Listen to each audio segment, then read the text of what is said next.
Okay, what are we looking at here? We're looking at the wheels of my Toyota Avensis. That's 215/50 17s. And actually, it's got a mud and snow tire on there now.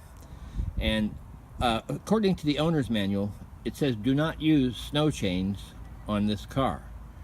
Now, I don't see any reason. This is the first time I fitted them.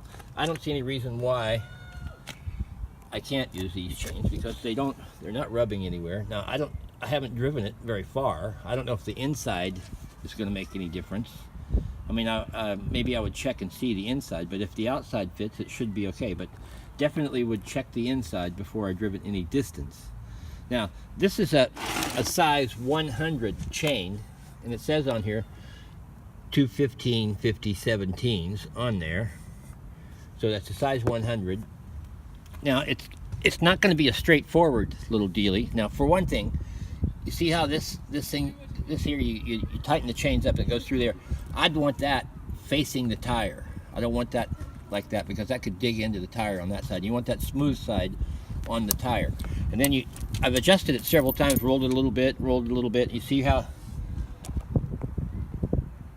these clips it together. That's part of the ceremony, putting it together. And you haven't got much further to go on there. So if I was going to use them, I would get at least one more bungee cord, probably two more bungee cords, and make sure it's nice and tight and it's not going to go anywhere. But the handbook is possibly wrong. Plenty of clearance. Now, I've rolled it back and forth a little bit just to see. So, but you paid your money, you take your chances. If you're in a situation where you've got to get someplace and you need snow chains, well, as long as you don't get anything bigger than these are 9 mils. They look a bit bigger than 9 mil. It doesn't actually say on there where it is. It says it only goes 30 miles an hour.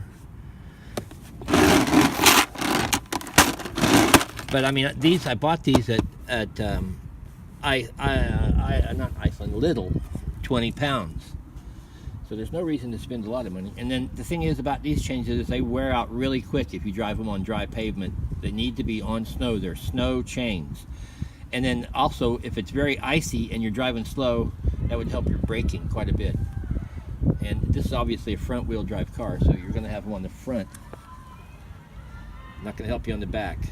And if it was really bad conditions, I'd put them on the front and the back just for braking purposes. So there you go. I don't know, for what it's worth, you might be able to use it. For what it's worth, you might be able to get away with using your snow chains on your Toyota Avensis. Is that a bull or what? Okay, this is just a little add-on to part 1. Now, when I went to take these off, I made a mistake. When you put these together, these two pieces hook together, and usually you can actually almost see the connection up here at the top. But this time, it's such a tight fit that you can't actually see. You have to do it by hand. Get those two together. Now, when I unconnected it, this was someplace at the bottom, and that's the worst place. So you got to figure out how to make sure it's at the top of the wheel when you want to take them off. So those two, that yellow piece, I would look for the yellow piece to be at the top, because otherwise it was a mess getting it off. So you're going to have to use these at your own risk, obviously. I think possibly before I drove any distance with it, I would put the chains on there and jack up the car and then look behind the wheel to make sure it's not catching on something in the back. The little bit I rolled it back and forth, I didn't hear any noises there, but because you don't want to, you're going to tear up the chain. It's going to get stuck in something back there if you're not careful.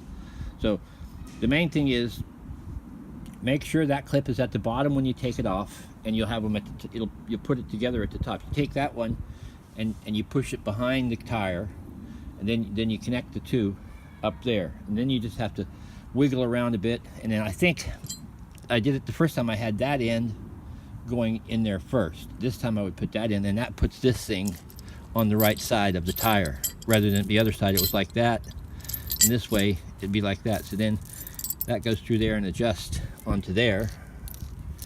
And then this one comes around and connects. This is in the front of the wheel, and that's in the back. Those are behind the wheel.